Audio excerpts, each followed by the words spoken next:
et que Dieu vous bénisse. Vous êtes encore avec votre frère Simon Hagumimana et nous allons être ensemble dans l'étude que nous allons bientôt vous donner. Et le titre de la leçon, c'est quelques principes à réformer. Ce titre est intitulé et quelques principes de la leçon à réformer. La fois passée, nous avons parlé des credos de l'Église et puis des fonds aussi, des fonds de l'Église. Tous ces démos et autre chose, c'est à réformer. Nous avons dit que les credos de l'Église, c'est la Bible et l'esprit de prophétie. Et encore, le fonds de l'Église, ce fonds est utilisé pour aider les pauvres, les malheureux, et les veuves, les orphelins, et même faire avancer l'œuvre de Dieu, mais pas à payer mensuellement les pasteurs. Et aujourd'hui, nous allons essayer de continuer avec le mariage et la Sainte Seine. Si Dieu nous aide et nous allons continuer, mais essayons maintenant de voir ces deux mots. Avant de continuer, nous allons vouloir prier et puis nous continuons. Nous allons prier. Nous te remercions, tendre beau Père céleste, de ton amour infini. Merci beaucoup parce que tu nous aimes. Tu connais nos besoins. Tu nous donnes cette occasion pour étudier ta parole. Nous venons devant toi, Papa. Nous te demandons de laver toutes nos iniquités, tous nos péchés et accepte-nous dans ton livre de vie, Papa. Et maintenant que nous allons continuer avec cette leçon, nous implorons ton Esprit Saint de nous diriger, de nous garder, de nous aider et de faire toute personne à comprendre ta parole et à mettre en pratique ce que tu nous demandes, Papa. Merci parce que tu es le Père bon et miséricordieux. Tu es le Père qui nous aime tant. Que ta volonté soit faite, nous te le demandons au nom de Jésus. Amen. Oui, nous allons continuer maintenant avec nos moutons et nous revenons à nos moutons. Nous allons voir premièrement le mariage. Et le mariage a été fait par Dieu. C'est Dieu qui a institué cette institution de mariage. Nous allons voir premièrement, nous allons lire quelques versets bibliques. Et Genèse chapitre 2, verset 18, nous allons lire jusqu'au verset 24. On dit ceci ici, l'Éternel Dieu dit, il n'est pas bon que l'homme soit seul, je lui ferai une aide semblable à lui. L'Éternel Dieu forma de la terre tous les animaux des champs et tous les oiseaux du ciel, et il les fit venir vers l'homme pour voir comment il les appellerait, et en fait que tout être vivant porta le nom que lui donnerait l'homme. Vous voyez que c'est l'homme qui a donné le nom aux animaux et aux bêtes des champs et autres. Il dit au verset 20, et l'homme donna des noms à tous les bétails, aux oiseaux du ciel et à tous les animaux de champs, à tous les animaux des champs, mais pour l'homme, il ne trouva point d'aide semblable à lui. Donc, l'homme s'est trouvé seul. Il a vu que les animaux étaient 2 à 2 et donc et il a voulu aussi qu'il soit 2, mais il n'a pas trouvé quelqu'un ou quelqu'une qui le ressemblait. Et 21, on dit, alors l'Éternel Dieu fit tomber un profond sommeil sur l'homme qui s'endormit. Il prit une de ses côtes et referma la chair à sa place. L'Éternel Dieu forma une forme de la côte qu'il avait prise de l'homme et il l'amena vers l'homme. Écoutez ici. Donc, la femme a été créée de la côte et de l'homme. Et puis, on dit, verset 23, et l'homme dit, et voici cette fois celle qui est os de mes os et chair de ma chair, on l'appellera femme, parce qu'elle a été prise de l'homme. C'est pourquoi, écoutez ici mes chers amis, c'est pourquoi l'homme quittera son père et sa mère et s'attachera à sa femme et ils deviendront une seule chair. Une seule chair. L'homme quittera sa femme, non, quittera ses parents, même la femme quittera ses parents et ils s'uniront ensemble, ils deviendront une seule chair. Maintenant, pour quitter là-bas, pour se joindre, pour s'unir, aucune personne qui est ordonnée de faire cette union. Non. Ou de faire la promesse pour eux. L'homme et la femme font des promesses quand ils se rencontrent ensemble. Un jeune peut rencontrer une femme ou une fille, ils se disent, ils se parlent, ils se donnent des promesses. Dit, tu peux être ma femme, ma femme, et la femme peut accepter ou peut refuser. Et quand elle accepte maintenant, il s'est donné maintenant la promesse.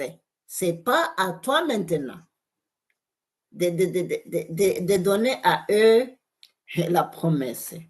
Et avant de continuer, Amos chapitre 3, verset 3, voyez si nous allons trouver ce verset et puis nous allons continuer.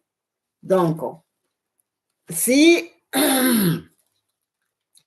la femme, l'homme se rencontre et la femme, il se promet et il se promettent et il se donne des promesses.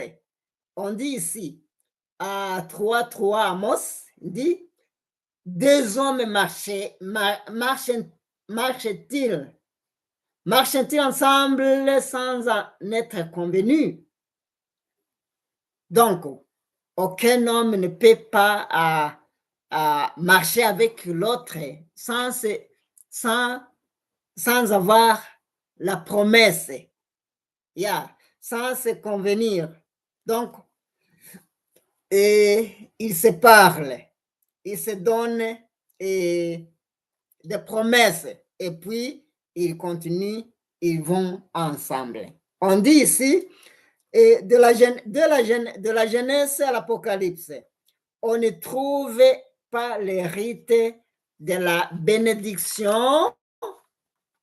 Écoutez ici, de la bénédiction du mariage par un conducteur religieux, Tu peux prendre ta Bible, mon frère, mon frère, ma soeur, tu peux lire.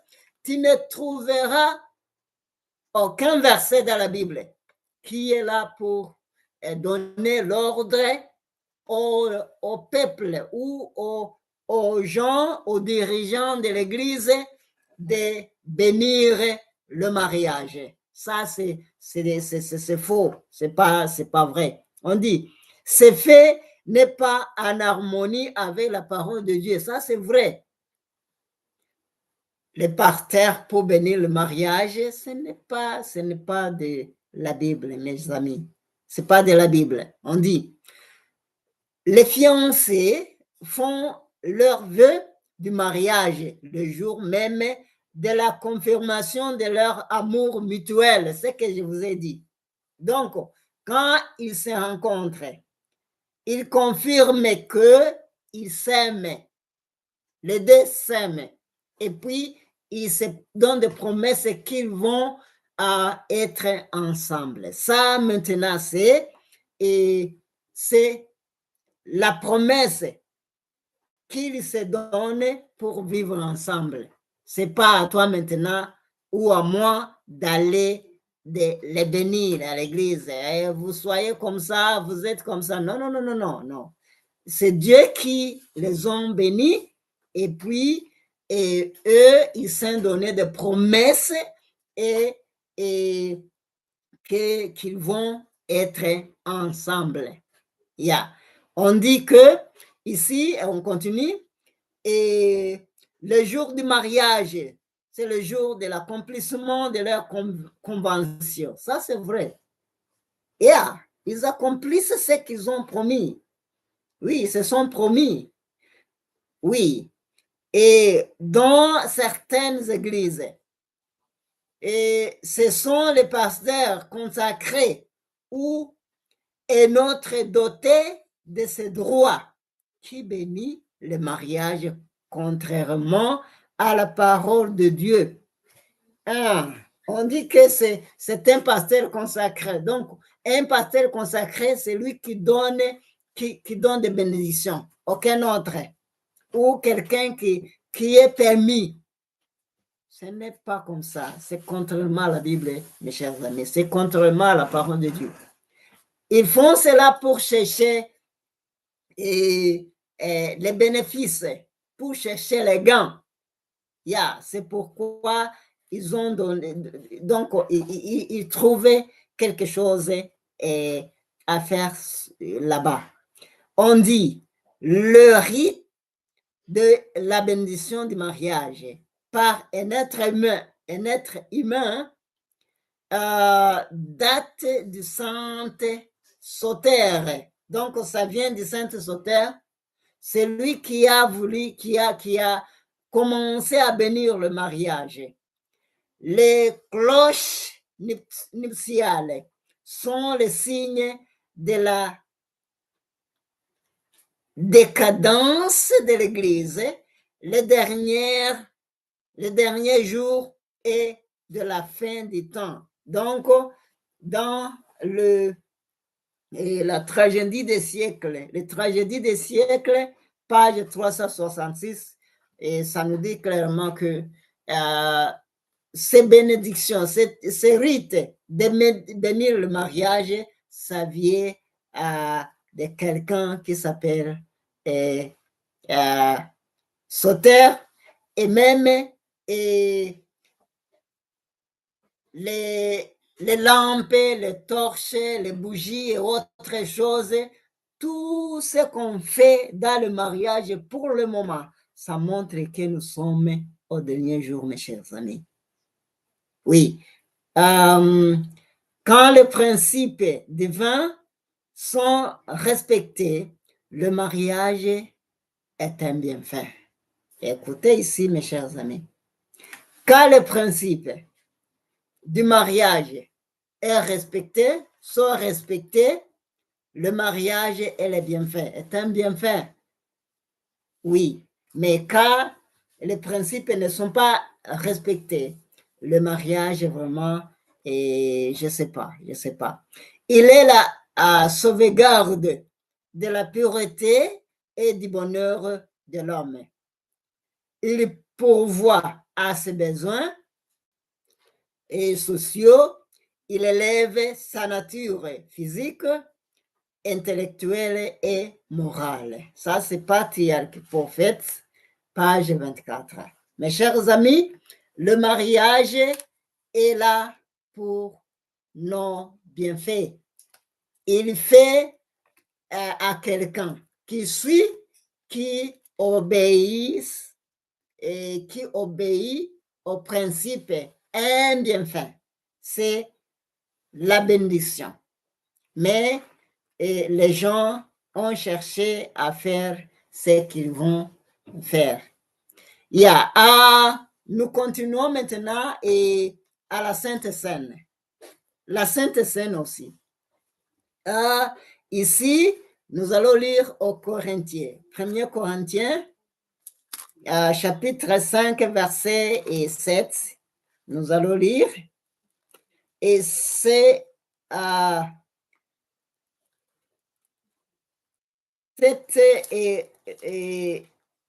lit aussi et a été déformée, ou cette institution a été déformée, et que Dieu nous aide vraiment à comprendre et à savoir ce que nous devons faire. 1 Corinthiens, chapitre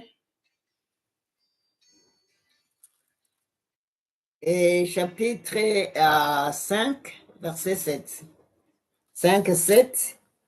On dit ici, et faites disparaître le vin, afin que vous soyez une pâte nouvelle, puisque vous êtes sans levain, car Christ, notre Pâque, a été immolé. Donc, Jésus est notre Pâque. Il a donné l'exemple quand il était avec ses disciples. Il a donné l'exemple comment nous devons faire la Sainte Seine. On dit la Sainte Seine et le baptême sont les deux piliers de l'Église, dont l'un est placé à l'intérieur et l'autre à l'extérieur. Donc, vous voyez que le baptême est à l'extérieur et la Sainte Seine est à l'intérieur. Ce sont des piliers de l'Église. Sur ces piliers, le Christ a gravé le nom du vrai Dieu. La Sainte Seine remplaça la Pâque, car notre Pâque est le Christ immolé. Ça, c'est vrai, c'est ce que je viens de lire dans 1 Corinthiens chapitre 5, verset 7. La cérémonie de l'ablution des pieds précède la Sainte Seine, et celle-ci est significative.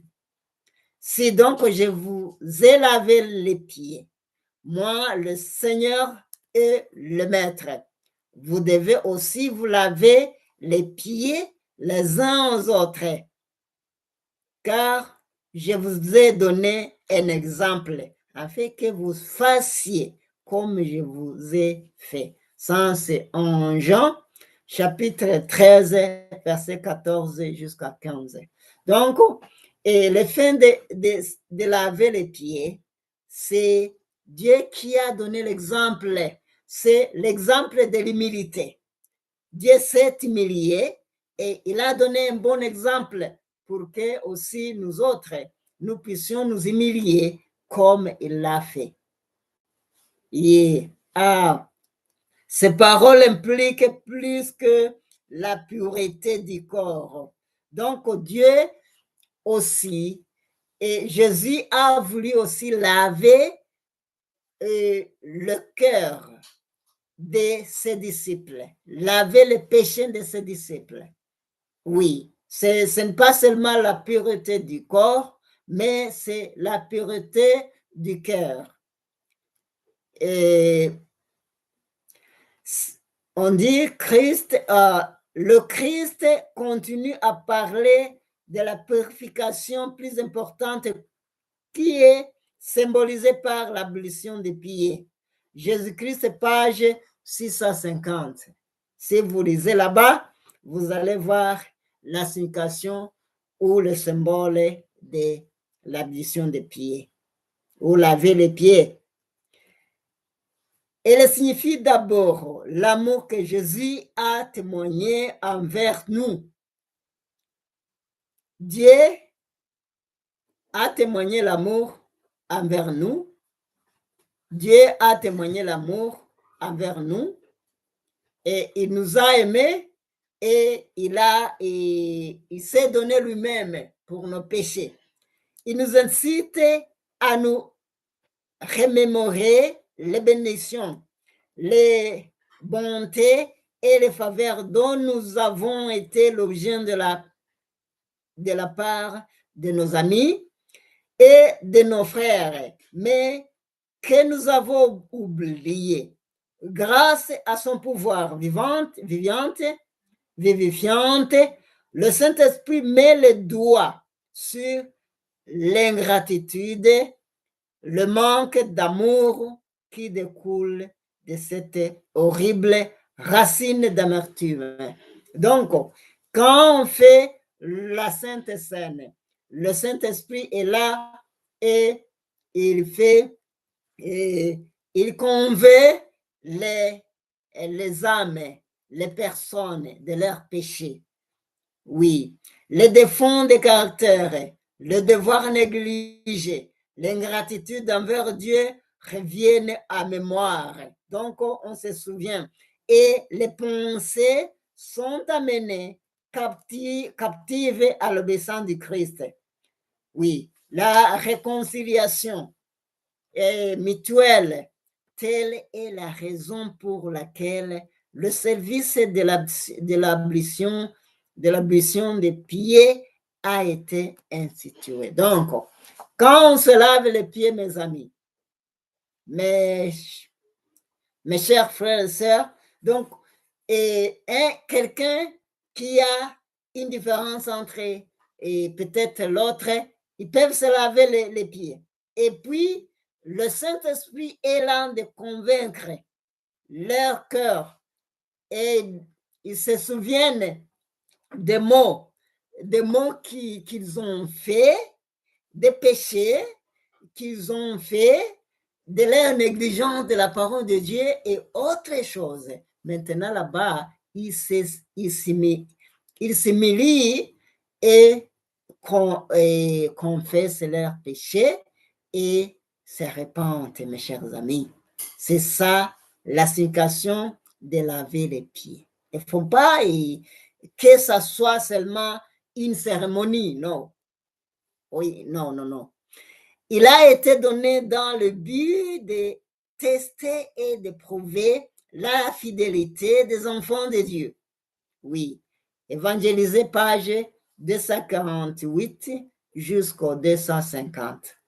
La Sainte Seine est destinée aux pécheurs repentants qui croient au sang expiatoire de Jésus-Christ. Oui, donc si je suis un pécheur mais repentant, je dois participer à la Sainte Seine. Même quelqu'un qui veut et qui se sent capable, qui a la volonté de participer, même s'il est impaillé, il veut venir participer, ne faut pas le laisser, mes chers amis, parce que le Saint-Esprit qui est là à convaincre peut convaincre cette âme, et puis cette âme sera sauvée. Et ne tant et ne et n'est pas exclusive. Elle n'est pas exclusive. Les enfants et les étrangers y participent. C'est ce que je dis, c'est ce que je viens de dire. Même les enfants. Et quelques-uns, donc, ils ne veulent pas que les enfants participent à la Sainte Seine. Un enfant est saint. Toi, tu es pécheur. Pourquoi tu veux le priver son sauveur? Et Dieu le prend comme saint. Il est saint, sans péché. Mais toi, qui es-tu? Tu veux maintenant priver cet enfant et son Père, son Sauveur Jésus-Christ. Pourquoi? C'est toi, au contraire, qui ne devrait pas participer à cette Sainte, parce que tu es pécheur. Ah, peut-être si tu te repens, ça va. Mais il ne faudrait pas que les enfants ne participent pas, même les étrangers, ce que je viens de dire. Le Saint-Esprit qui est là peut convaincre cet étranger et puis il peut devenir quelqu'un qui aime Dieu. Ça c'est en Exode. Exode chapitre 12, verset 4, Nombre 9, 9, et puis 13, 14, même à Matthieu chapitre 26, verset 28. 2 Chroniques chapitre 30, verset 25, ça nous dit cela aussi. Patriarche et prophète, page 251 et aussi 528, et on dit aussi dans le livre et Child Guidance en anglais, page 499, ça nous dit aussi cela. Dieu n'a pas laissé aux hommes le soin de décider qui doit se présenter dans de telles occasions. Ça, c'est Jésus-Christ, page 661. Donc, aucun homme n'a le droit de donner l'ordre à quelqu'un de ne pas participer, parce que c'est Dieu seulement, seul, qui connaît les cœurs. Et ils sonde les cœurs. Cette cérémonie sacrée peut être célébrée le jour même du sabbat. Et le jour du sabbat, on peut célébrer aussi la Sainte Seine. Évangéliser, page 251. Mes chers amis, que Dieu nous aide à bien comprendre ces sujets, que nous puissions, mes chers amis, être vraiment des réformateurs, que nous puissions savoir ce qui est vrai et ce qui est correct de ce qui n'est pas correct. Oui, que Dieu nous aide à savoir tout cela et à mettre en pratique ce que Dieu nous demande. Nous demandons à ce que le Saint-Esprit continue à nous enseigner au nom de Jésus. Amen. Nous allons prier et puis nous allons continuer après. Nous prions. Père miséricordieux, merci beaucoup. C'est toi qui connais nos besoins. C'est toi qui connais nos défauts. C'est toi qui connais les chemins où nous marchons. Que tu puisses nous conduire dans ta vérité, Papa. Merci parce que tu seras avec toute personne qui te cherche avec un bon cœur. Que tu puisses nous bénir tous. Nous te le demandons au nom de Jésus. Amen. Amen. Thank you so much. Merci beaucoup. Merci. À bientôt. À bientôt.